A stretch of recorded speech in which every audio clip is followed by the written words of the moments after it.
Have you ever heard that phrase, never say no? Well, I think about the phrase probably once a week, and I think of it in context of myself, and I think of it in context of my clients. And when I was back in college, I had about 5 different ways I could make money. I had W-2 jobs, I had side jobs, always some way to make sure I paid my bills and paid off college as I went along. So I was one of those ones that when I finished college, I had no debt. So one of those side jobs was that I would watch people's properties for them while they were gone. Most of these people had horses and dogs and things like that.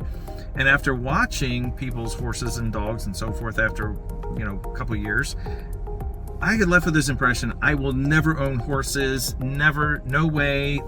You could drive dump trucks of money to my house. I will still not own horses because they're worse than a boat. All you do is throw money at them. And after, I would say it was 2020, I think we started going to Montana consistently. I started riding horseback out there.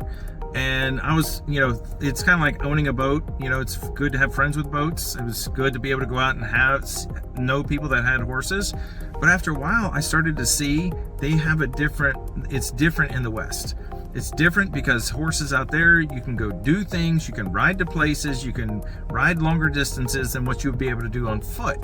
So my point in all this is, when you find yourself saying no, and it's like this emphatic, chiseled into stone no, you need to remind yourself, maybe it's no for now, maybe now is not the right time, but don't pigeonhole yourself in such a way that you say no forever.